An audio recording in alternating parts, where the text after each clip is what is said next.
छोड़ी नवादा जिलावा में सबके बसल हखिन दिलावा में। छोड़ी नवादा जिलावा में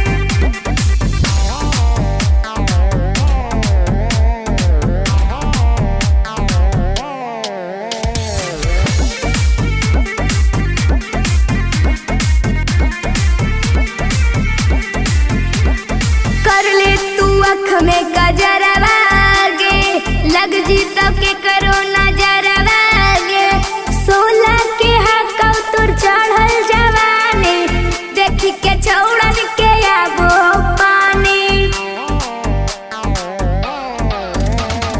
कर ले तू अख में गजरवा गे लग जी तब के करो नजरवा गे। 16 के हकौ तोर चढ़ल जवानी देखी के छौड़न के आबो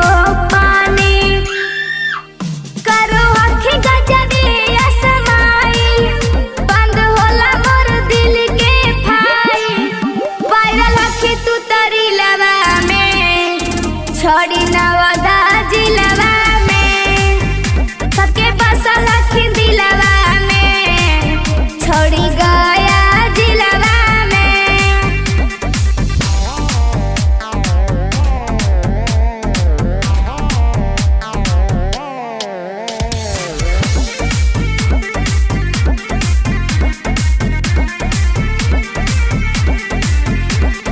गजबे हकौ तोरो फिगर गे शेरनी वाला हकौ जिगर गे।